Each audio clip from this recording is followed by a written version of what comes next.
안녕하세요. 책 읽기 좋은 날입니다. 오늘은 홈볼문학상 수상작 소개 세 번째 시간인데요. 2013년 제3회 수상작 김대현 작가님의 장편소설 홍도입니다. 이 작품은 총 138편의 응모작 가운데 심사위원 만장일치로 당선된 수상작인데요. 400년 넘는 세월과 거부할 수 없는 운명이 오간다는 윤회의 전생하는 사랑 이야기지만 한편의 영화를 보는 듯한 흡입력 또한 대단한 소설입니다. 영화감독 동현이 비행기 안에서 자신이 433살이라고 주장하는 홍도를 만나며 이야기는 시작됩니다. 홍도의 말을 농담이나 소설로 받아들이던 동현은 기축옥사, 임진왜란, 천주박해 등을 겪고 진주만, 암스테르담, 핀란드 등을 떠돌며 살아온 그녀의 삶과 사랑 속에 서서히 빠져드는데, 자, 앞으로 전개될 내용이 너무 궁금한데요. 잠시 책 속으로 들어가 보겠습니다. 구독, 좋아요는 사랑입니다.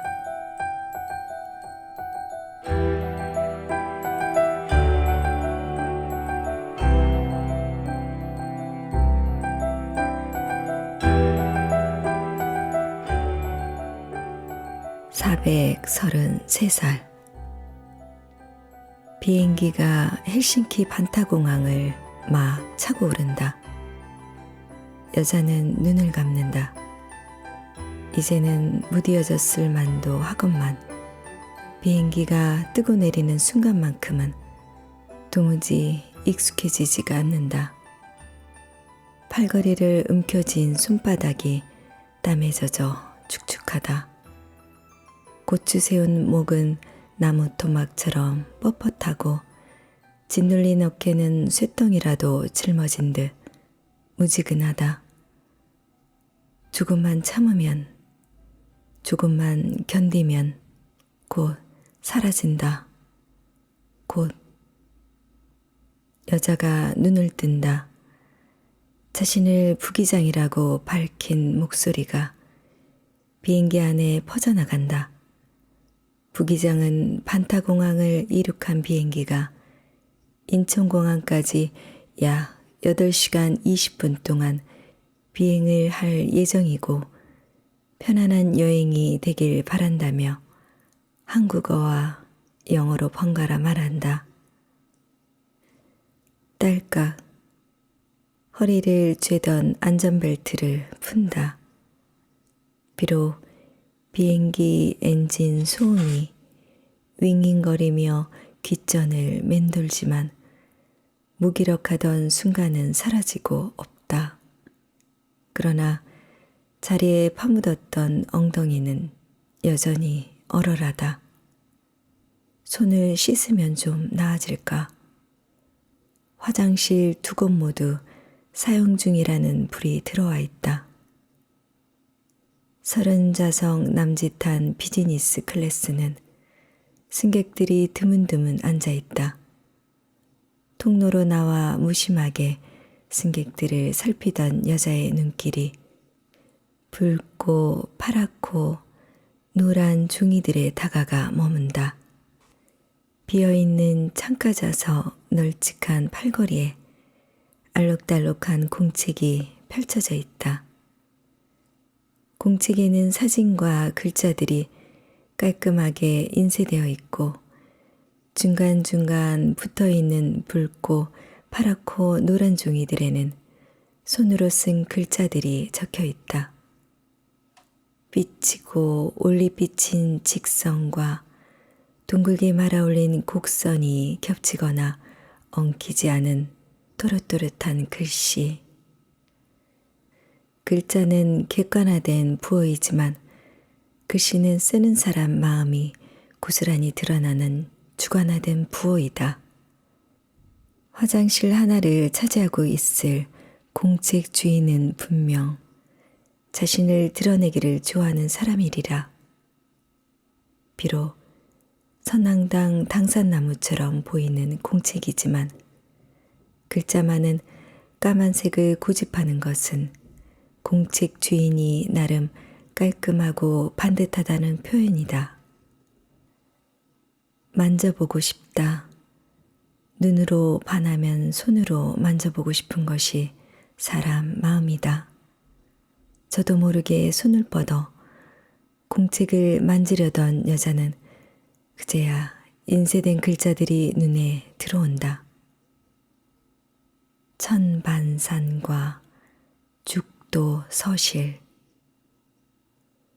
전라북도 진안군 상전면 수동리, 동양면 성산리, 진안읍 가망리, 장수군 천천면 연평리를 경계로 하는 천산반 해발 647m 발지에 죽도가 있다. 죽도는 동쪽에서 흘러온 구량천과 남쪽에서 흘러온 연평천이 감고 흐르다가 북서쪽에서 합쳐진다.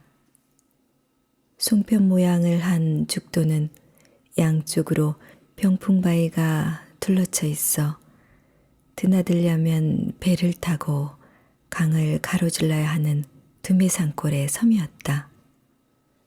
섬에는 산죽이 많고 솟아있는 병풍바위가 삐죽삐죽 대나무로 울타리를 친 것처럼 보여서 죽도라고 불렸다. 24-1 천반산 휴양림숲 해설사 이성씨 할아버지 증언 24-5 이성씨 할아버지께 안부 전화할 것 24-6 오미트 혹은 디벨로프 가능성도 있음. 일단 체크. 현재 병풍바위는 한가운데가 잘려나가 두토막이 나 있다. 1970년대 농지를 개발한다는 명목으로 다이너마이트를 사용해 폭파했다. 그 바람에 죽도 바로 앞 구량천으로 물길이 나고 높이 4-5m짜리 폭포가 생겼는데 이 폭포가 죽도 폭포 혹은 이암 폭포이다. 24-2 병풍바위 복원 죽도에 있는 인삼바 지우는 문제 등 CG팀 확인요 24-3 CG팀 블랙미디어 정수원 대표 동네 정씨 현물투자 의향 있음 반드시 완전 성사 체크앤 케어 필 죽도 절벽에 죽도 서실이 있었다. 정열입이 이 험준한 곳에 서실을 짓게 된 것은 아마도 죽도와 가까운 소리실에 정열입 누나가 살았기 때문인 것 같다. 소리실은 죽도에서 보자면 서북쪽으로 진안군 상전면 수동리 부근이다. 소리실은 옥녀가 검은고를 타는 옥녀 탕금의 소리가 들리는 명당이라는 뜻이다. 1791년 전라도 관찰사 이서구가 흠모하던 정열입의 발자취를 따라 죽도와 천반산을 방문하면서 소리실 앞 절벽에 성곡이라는 글자를 남기고 갔다고 한다. 그런데 이 소리실은 2001년 완공된 용담댐 때문에 수몰되어 사라졌다. 정열입은 정여립 선체로 공책을 읽던 여자가 되낸다.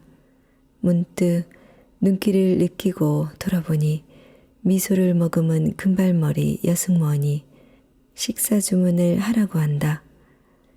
어쩌지 여자는 망설인다. 하필이면 왼뺨 한복판이다. 남자는 거울에 비친 왼뺨 광대뼈 바로 아래 발그레하니 막 도드라지기 시작한 뾰루지에 양손 검지를 대고는 꽉 짠다. 순간 후회가 몰려온다. 아프다. 아파 죽을 것 같다. 비명을 질렀던가. 비명을 질렀는지 기억나지는 않지만 눈에 눈물은 맺혀 있다. 이놈의 뾰루지는 앞으로 사나흘 정도는 남자를 괴롭히고 신경을 건드릴 것이다. 손을 씻은 남자가 다시 거울을 본다.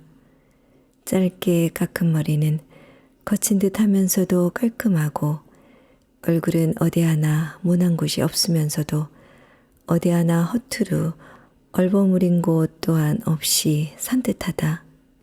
뾰루지만 없다면 완벽한데 어쩔 수 없다. 사흘이면 저절로 없어질 놈을 어줍잖게 달래거나 함부로 짓눌러 성을 나게 할 일은 아니다. 됐다. 이제 대략 8시간 동안 멋지게 비행만 즐기면 된다.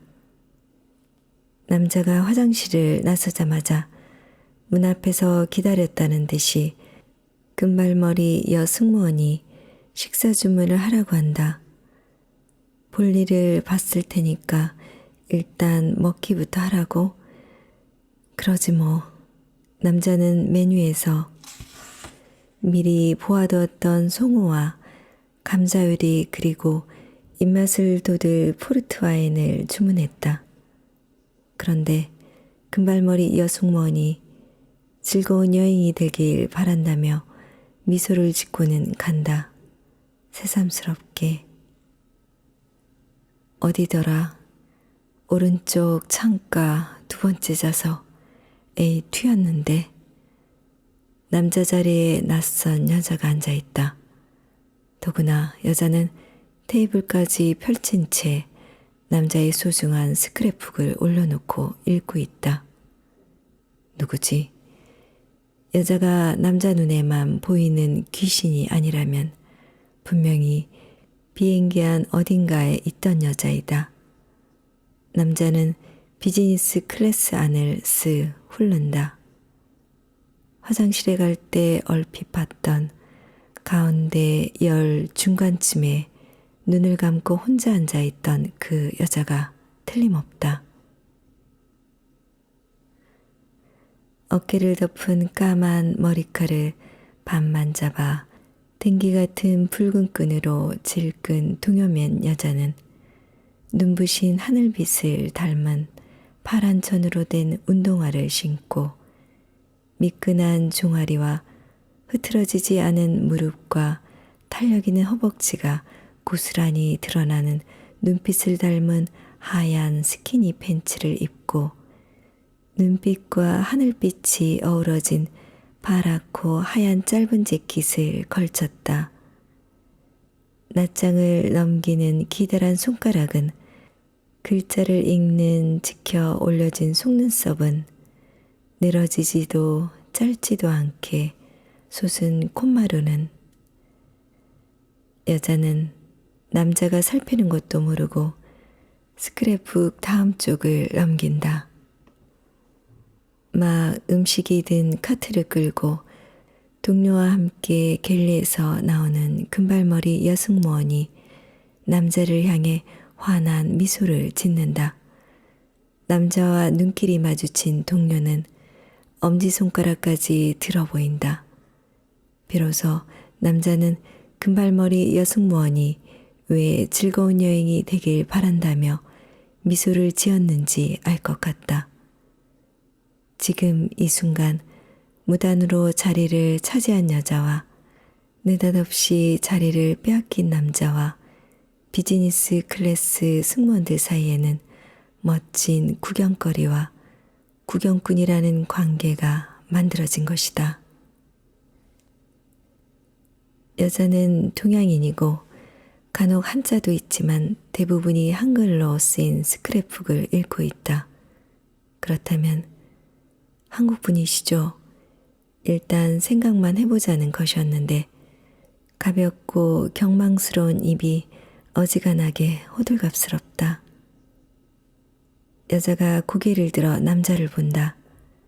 아, 세상 모든 빛깔을 모조리 녹여낸 듯 까맣고 둥그란 눈은 세상 모든 벌과 나비들이 탐하고 아낄 만큼 불구스름하고 또렷한 입술은 세상 어떤 티끌조차도 머무르지 못할 듯 희지도 검지도 그렇다고 붉지도 않은 살구빛 피부는 여자가 말도 한다. 눈에 익은 휘자가 보이기에 저도 모르게 보게 되었습니다. 용서하십시오. 여자가 일어나 가버릴지도 모르는 지금 남자는 용기가 필요하다. 남자는 얼른 여자 옆자리에 앉더니 테이블을 꺼내 펼치고 다리를 쭉 편다. 이제 여자는 남자를 일으켜 세우지 않고는 자리에서 빠져나갈 수가 없다. 용기를 발휘한 남자는 여자가 했던 말들을 떠올린다. 눈에 익은 휘자, 모르게, 용서, 용서? 함부로 보면 안 되는 내용이라 용서하기가 힘들 것 같은데요. 이건 아닌데. 하지만 멍멍해진 남자는 버글버글 개미떼가 온몸을 기어다니는 것 같은 오글오글한 이 순간을 무마할 단어들이 떠오르지 않는다. 뾰루지, 왼뺨에 발그레 안이 두드러진 빌어먹을 뾰루지. 여자에게는 바로 눈앞에 있는 것처럼 보일 텐데 어쩔 수 없다. 이 순간을 헤쳐나갈 수 있는 것은 오직 미소뿐이다. 남자는 멍해진 입가의 근육을 살살 달래어 미소를 만든다. 사실은 시나리오를 쓰려고 모아둔 자료입니다. 난감해하던 여자가 비로소 어색한 미소를 머금는다. 영화 만드는 분이시군요. 예, 아직은 단편 영화 감독이지만 머지않아 장편 영화로도 멋지게 데뷔할 것 같습니다. 혹시 탐페레라는 도시를 아십니까? 핀란드 수도인 헬싱키에서 기차 타고 2시간 정도 가는 도시인데 탐페레 국제 단편영화제라고 거기서 상을 탔습니다. 뭐 1등은 아니지만 디플로마스 오브 메리트라고 얼추 3등 정도 거기 다녀오는 길이죠. 보통은 이코노미를 타는데 비즈니스를 탄 것은 제가 저에게 주는 상이라고나 할까. 뭐 그런 셈이죠. 차라리 아무 말도 하지 말 것을. 가볍고 경망스럽고 게다가 호들갑스럽기까지 한 입은 도대체 생각이 없다. 감축드립니다. 감축.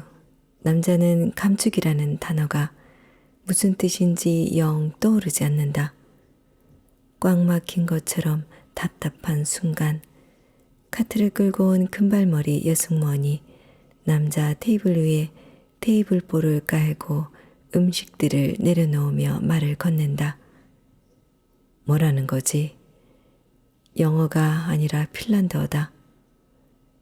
헤이, 모이, 귤라, 그리고 키토스. 남자가 아는 핀란드어는 이게 전부다. 그런데 여자가 핀란드어로 대답을 한다.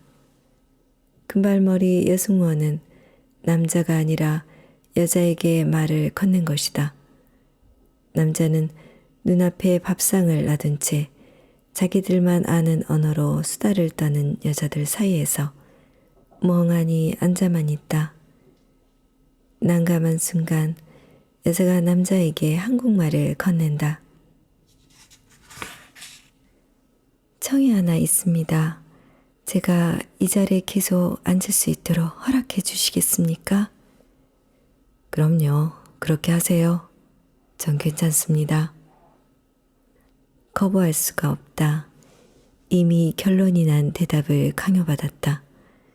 여자는 다만 윽박지르지만 않았을 뿐이다. 여자가 살짝 고개를 숙여 고맙다는 인사를 하고 금발머리 여승원은 코코아가 가득 든 머그잔을 여자에게 건네더니 마치 남자가 한 한국말을 모두 알아들은 듯 미소를 짓고는 간다. 화장실에서 뾰루지와 씨름하는 동안 남자는 알지 못하는 이야기들이 두 여자 사이에서 오고 간 것이 분명하다. 기분 좋은 상황은 아니다. 하지만 용서한다. 그리고 침묵한다. 왜냐하면 지금 스크랩북에 눈길을 둔 여자가 불구스름한 입술에 묻은 코코아 거품을 혀끝으로 살짝 핥고 있으니까. 여자는 코코아 한 잔으로 식사를 대신할 모양이다. 다이어트 중인가? 다이어트 중인 여자를 옆에다 두고 혼자만 먹는다는 게 부담스럽긴 하지만 남자는 식사를 하기로 한다. 어떤 상황에서도 흔들리지 않는 모습이 매력적으로 보일 수도 있다. 그런가? 아니다. 대강 먹다가 그만두는 게 예의일 것 같다. 그런데 왜 여자는 이 자리에 앉겠다고 했을까? 이름은? 나이는? 뭐라는 사람일까? 하지만 급한 일이 없다. 인천공항까지는 아직 8시간이나 남았으니까. 정여립.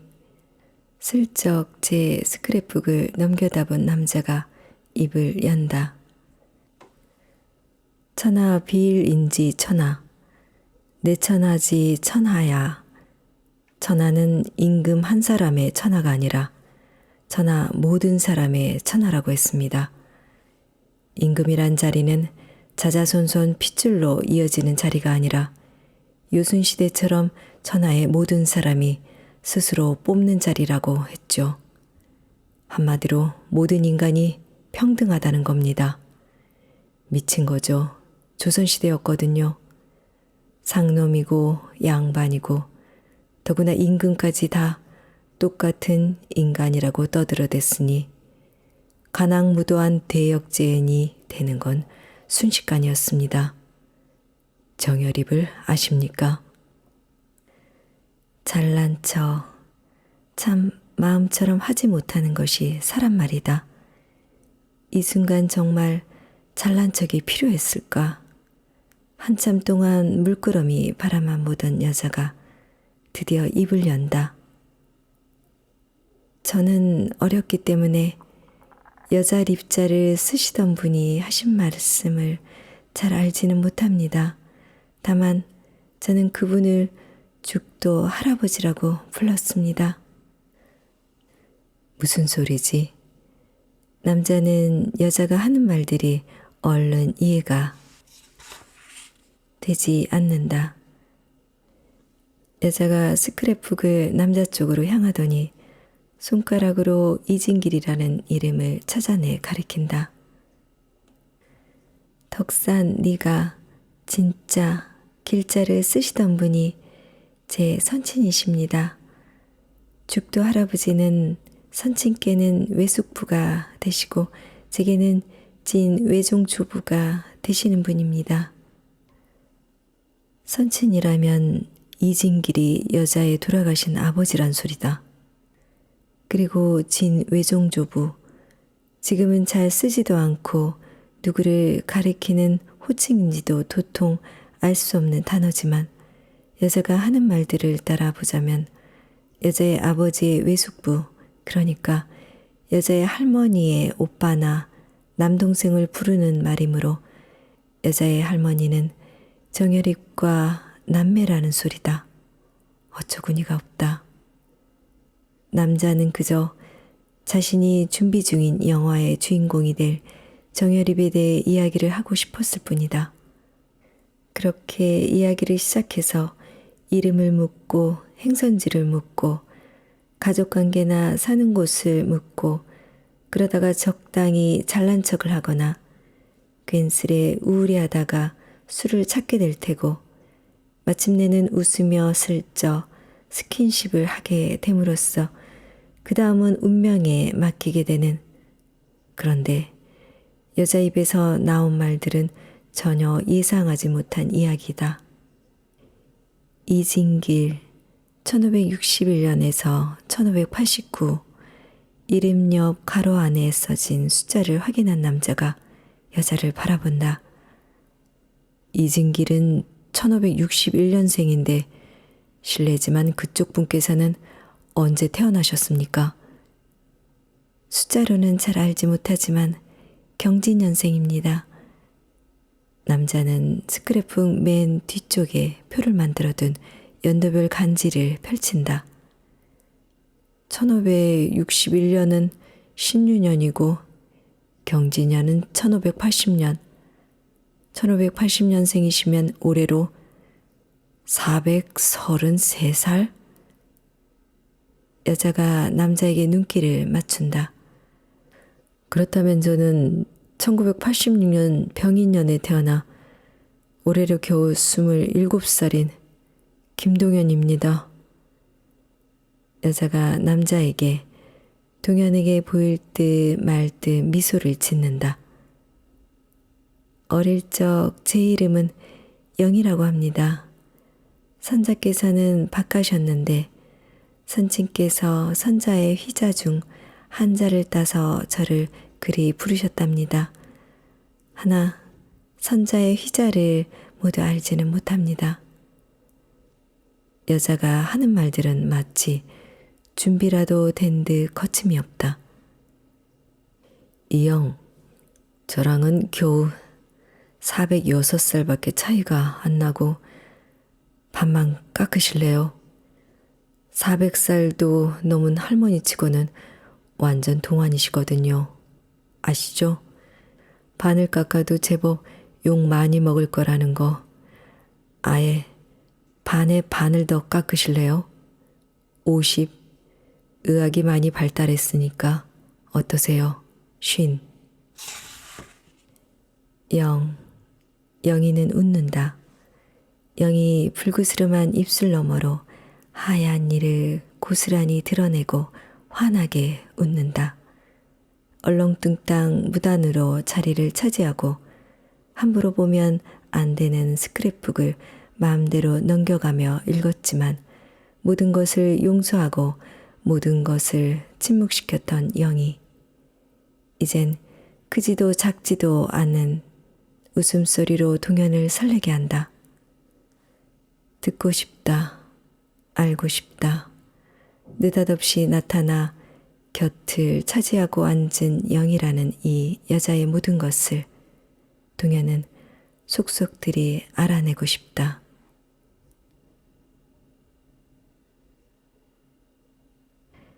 6살.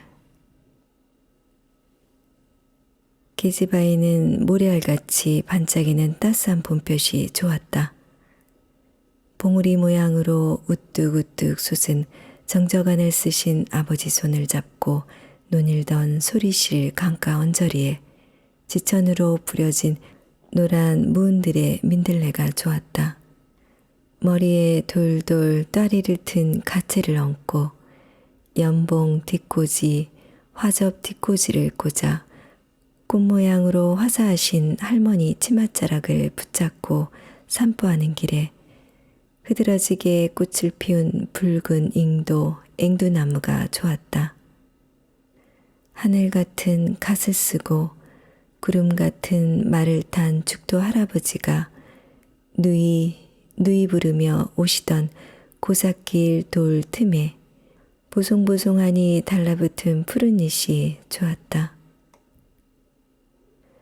노란 빛깔에 지친 성질 급한 무은들의 무리가 하얗게 센 머리털을 휘날리고 산들바람에 들뜨인 잉도나무가 잎사귀 밑에 숨기고 숨기다 못해 나물나라 해벌린 잉도알이 붉게 여물고 고삿길 담장 위 기와마다 저도 꽃인 양 바위솔이 요리조리 피어나던 그 즈음이었다.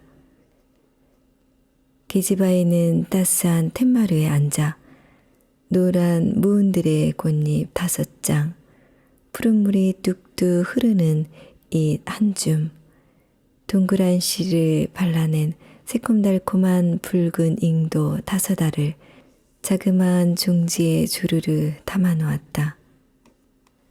그러고는 사발에 막자도 준비하고 물도 한 대접 떠놓고 까만 벼 위에 까만 먹도 갈아놓았다. 할머니께 때를 써 얻은 검포 1장, 할아버지가 옛다 하고 주신 하얀 조선지 1장을 펼쳐놓고 한 손으로는 턱을 괴고 다른 손으로는 붓을 들고 곰곰이 생각에 빠져들었다. 딱딱 여간 거슬리는 게 아니었다. 할머니를 뵈러 오신 죽도 할아버지 곁에 먼지같이 달라붙어 온 사내놈이었다. 사내놈은 마당 저만치 푸르고도 불구스름한 빛 한 방울을 톡 물들인 하얀 꽃송이들이 수수 이상 모양으로 활짝 피어난 수수 꽃다리 밑에서 저 혼자 자치기를 하며 놀았다. 달짝지근한 향내에 취한 것일까? 흐벅진 꽃송이에 반해 오락가락 하는 것일까? 땅바닥 여기저기 구매를 파놓고 자치기 알을 끼워 튕겨내고 자치기 채로 쳐대고 이리 뛰고 저리 뒹굴며 풀풀 날리는 누런 먼지를 뒤집어 쓴 채 요리 자빠지고 조리 굴러다녔다. 사내놈은 사람이 아닌 낫도깨비인 듯도 싶었다. 계집아이는 야단을 때려 저 멀리 대문 밖으로 내쫓고도 싶었지만 혹여 동티라도 날까 저어대어 못 본 척했다. 게다가 여차하면 안방에서 말씀을 나누시는 아버지와 할머니와 죽도 할아버지를 부르면 될 일이 아닌가. 계집아이는 애써 낫도깨비 사내놈에게 눈길도 주지 않았다.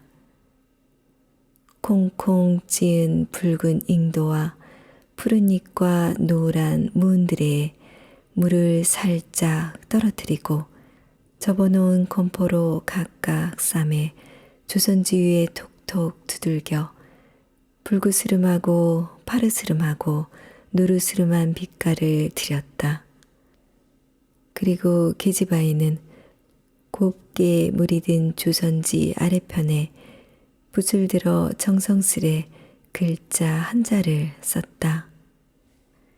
발알량. 쨍그랑 자치기 알이 날아와 물이 든 대접에 첨벙 빠졌다. 기겁한 여자아이는 자치기 알을 얼른 집어들고는 벌떡 일어나 쏘아볼 참이었다. 하지만 사내놈은 참말로 낫도깨비인 양 어느새 사라지고 없었다. 때마침 안방에서 앞서거니 뒤서거니 아버지와 할머니와 죽도 할아버지가 나오셨다. 칡으로 실을 자아진 길쌈을 즐겨 입으시던 죽도 할아버지는 본디 구리골이란 마을에 댁이 있으셨다. 하지만 계집아이가 살던 소리실에서 산길로 한가로이 걸어 채 1시간도 걸리지 않는 죽도란 곳에 서실을 짓고 기거하셨기에 계집아이는 죽도 할아버지라고 불렀고 무사람들은 죽도 선생이라고 불렀다. 죽도 할아버지는 할머니 손아래 동생이셨다. 유독 우애가 지극했던 두 분은 어려서부터 허물이 없으셨다. 할머니가 홀로 대신으로는 죽도 할아버지가 달포에 1~2번씩 빠지지 않고 할머니를 찾아뵈러 오셨다고 했다.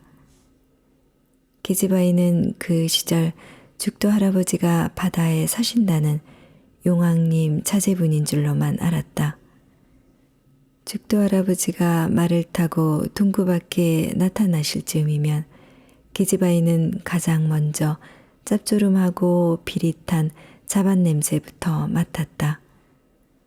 고도, 고등어, 석수어, 조기, 민어의 청어 같은 비린 것들을 바다에서 막 잡아올려 뱃전에서 소금을 쳐 만든 뱃자반들과 때로는 해이며 해채, 토육의 담채, 명포 같은 귀하디 귀한 마른 것을 말 잔등에 대롱대롱 매달고 오셨기 때문이었다.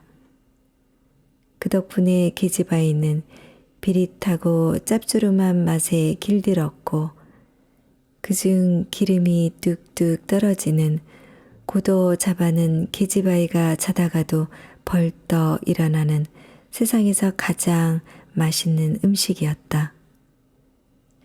영희가 그림을 그린 게로구나. 죽도 할아버지가 알록달록 물이 든 주선지를 보며 물으셨다. 예, 할아버지, 봄을 그렸사옵니다. 계집아이는 쥐고 있던 자치기 알을 얼른 소매에 넣고는 커다란 아버지 손을 잡으며 대답했다. 영락없는 봄이로다 하면 봄춘자를 적을 일이지 어째서 바랄 양자를 적었을꼬. 양이란 자는 바라고 원한다는 뜻도 있지만 간지럽다는 뜻도 있사옵니다. 겨우내 바라고 원하던 봄볕이거늘 바람과 함께 와서는 콧구만 간지리고는 어느새 훌쩍 가버렸사옵니다. 옳지. 봄이란 놈이 여간 잔망스럽지 않거늘 어찌 그리 딱 보았을꼬. 죽도 할아버지가 큰 소리로 웃으셨다. 아버지도 따라 웃으셨고 할머니는 미소만 지으셨다. 진기라, 오늘부터 영희를 홍도라 부르면 어떻겠느냐? 무슨 말씀이십니까, 외숙부님? 종이에 꽃물을 들이고 마음이 동안시를 적었으니 영희가 당나라시인 설도를 쏙 빼닮지 않았느냐? 설도의 자가 홍도니라. 영희도 홍도 모양으로 시를 짓고 도가의 도인이 되어 세상을 두루 살피는 아름다운 여인이 되면 좋을 것이야. 자네도 참 계집아이에게 글을 익히라 하더니 이젠 또 무엇이 되라는 겐가. 할머니가 하시는 지청구에 죽도 할아버지는 괜스레 너털 웃음만 치셨다. 영아, 내 생각은 어떠하냐? 아버지가 다감하게 물으셨다. 아버지, 저는 죽도 할아버지 말씀이 참으로 좋습니다. 죽도 할아버지가 환하게 웃으셨다. 옳거니 이제부터 영희는 영희가 아니라 홍도다. 알겠느냐? 예, 할아버지. 하여튼 자네들 생각은 도무지 알 수가 없으이. 할머니는 말씀은 그리하셨지만 애써 말리거나 나무라지는 않으셨다.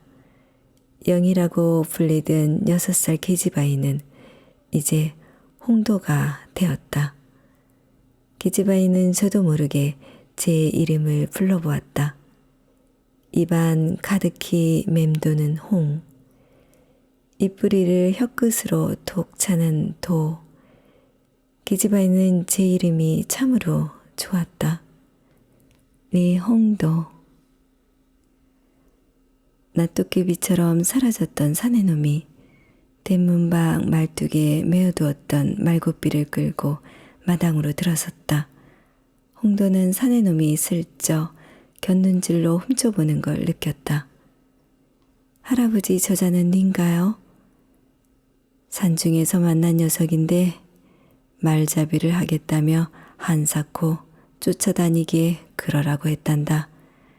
어려서 부모를 잃은지라 난 곳도 모르고 이름도 없다는데 옳지. 우리 홍도가 이름을 한번 지어볼 테냐? 가까이에서 보니 누런 먼지를 뒤집어 쓴 얼굴에 마른 버짐이 군데군데 피어난 사내놈은 열서넛은 좋게 먹어 보였다. 허연 소금기가 얼룩덜룩한 까만 끈으로 봉두남발한 머리털럭을 질끈 통여매고 어디서 주워입고 훔쳐 입었는지 겹치고 겹쳐 입은 입성은 떼국에 절어 꼬질꼬질했다.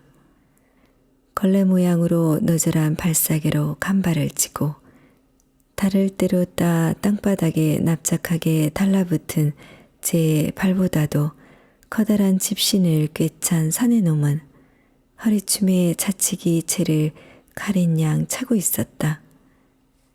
사내놈이 홍도를 바라보았다. 홍도도 사내놈이 바라보는 눈길을 피하지 않았다. 이상한 일이었다. 분명히 몰골은 낫도깨비인데 홍도를 바라보는 눈동자는 붉은 잉도알과 푸른 잎과 노란 무은들의 꽃잎을 섞어 콩콩 찌으면 만들어지던 먹빛 모양으로 까맣고 소리실과 한가 물빛 모양으로 반짝거렸다. 고왔다. 흑두성이가 되어 이리 뛰고 저리 뛰고 자치기 놀이가 그리 좋은 모양이니 이름도 자치기라 하면 좋을 듯합니다.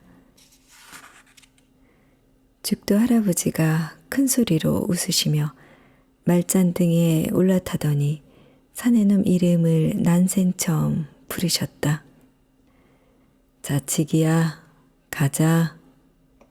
순간 홍도는 깜짝 놀랐다. 낫도깨비 사내놈이 미소를 지었기 때문이었다. 입가에 배시시 머무는 미소는 까맣고 반짝이는 눈동자 모양으로 고왔다. 고운 미소를 짓는 사내놈은 이제 자치기가 되었다. 너희 한성에 가서야 뵙겠습니다. 홍도도 무탈하게 올라오너라. 한성에서 보세. 무탈하시게나. 살펴가십시오, 외숙부님. 이랴. 죽도 할아버지가 목소리도 우렁차게 말을 몰고 나서셨다. 그 바람에 말 옆에 서 있던 자치기가 말총에 얻어맞아 흠칫 놀라며 자빠졌다. 홍도는 하마터면 웃음이 터질 뻔했다. 왜 그랬을까? 홍도는 소매에 넣어둔 자치기 알을 꺼내 자빠진 자치기를 향해 휙 던졌다. 하지만 알은 자치기에게 채 닿지도 못하고 맥없이 땅바닥에 툭 떨어졌다. 순간 자치기가 후다닥 두 손 두 발로 기어서 다가오더니 떨어진 알을 얼른 집어들고는 벌떡 일어나 죽도 할아버지를 불이 나게 쫓아나갔다. 홍도는 웃겼다. 두 손을 바른 양 후다닥 기는 모양이 웃겼고 얼른 알을 집어들고는 벌떡 일어나는 모양이 웃겼고 죽도 할아버지를 불이 나게 쫓아가는 동글동글한 뒤통수가 또한 웃겼다. 딱히 까닭을 찾을 수는 없지만 홍도는 왠지 웃음소리를 저 낫도깨비 사내놈 자치기에게 들키고 싶지는 않았다. 하지만 자꾸만 새어나오는 웃음을 참느라 두 눈은 반달 모양이 되어갔고 잡고 있던 아버지 손을 더 세게 꼭 쥐어야만 했다. 영문을 모르는 아버지가 홍도가 꼭 쥔 손을 들고 보셨다. 무안해진 홍도가 생뚱맞게 여쭸다. 아버지 한성이 어딘가요? 봄날 한성으로 올라가던 죽도 할아버지가 대거 준비를 하던 아버지께 할머니와 함께 한성으로 올라가 가까이 지내자고 하셨다. 소쩍새가 막 울어대던 그쯤 홍도는 물안개 자욱한 새벽녘이면 옥녀가 타는 검은 곳 소리가 뚱땅뚱땅 들려오던 소리실을 떠나 500리길 한성으로 올라갔다. 정체가 뭘까? 홍, 입안 가득 맴돌고 도, 입뿌리를 혀끝으로 톡 차고 아니지, 당시에는 두음 법칙을 안 썼을 테니까 홍도. 동현은 홍도라는 이름을 속으로 불러본다. 코코아를 마시려던 홍도가 예 하는 얼굴로 동현을 바라본다. 들렸을까? 당황한 동현이 얼른 눈길을 피해 스크랩북을 살핀다. 굳이 피해야 할 것까지는 없었는데 정열입을 아느냐고 묻던 그 순간부터였을까? 어느 순간부터였는지는 확실하지 않지만 홍도와 눈길이 스치면 왠지 모르게 쑥스러워진다. 동현은 쑥스러운 기색을 들키지 않으려고 톡톡 손가락으로 스크랩북을 두드린다. 아마도 이때 일을 말씀하신 것 같군요. 1585년 음력 4월 고향에 머물던 정열입이 한성으로 올라갔습니다. 당시 임금인 선조가 소학과 사설을 한글로 풀이하려고 교정청을 만들고 학식 높은 선비들을 불러 모았는데 정열입도 그들 중 한 명이었죠. 전 세세한 사정까지는 잘 알지 못합니다. 그렇지. 당시를 6살배기라고 설정한 이상 세세한 사정까지 다 안다면 말이 안 되지. 그런데 이영, 아니 리용도라고 자신을 다시 밝힌 이 여자는 정말로 자기가 433살이라고 믿는 건가? 리용도, 정열입의 손녀뻘 되시는 분을 눈앞에서 보게 되다니 멋진데요. 동현은 홍도를 빤히 바라본다. 대답을 듣자고 한 것은 아니다. 단지 쑥스럽지 않다는 것을 보여주기 위한 것뿐이다. 그런데 홍도가 마치 속내를 꿰뚫어 보기라도 한 듯이 배시시 웃는다. 그리고 그게 다다. 동현은 홍도를 계속 바라보고 있어야 하는지 아니면 어느 순간 어디로 눈길을 옮겨야 하는지 판단이 서질 않는다. 일단 말을 하자. 아무 말이나. 그럼 홍도 씨는 한성 어디로 이사를 가셨습니까? 제가 도착한 곳은 서부 소이문바 반석방 도정계 만리현이란 곳이었습니다. 세세한 사정까지는 잘 알지 못한다던 홍도가 420여 년 전 6살배기 시절들을 거침없이 이야기한다. 가능한가? 동현도 6살적 어느 봄날을 떠올려 본다. 떠올린다. 떠오르는 게 없다. 떠오르는 게 없는 것이 당연하다. 하지만 지금 이야기를 이어가는 홍도는 거침이 없다.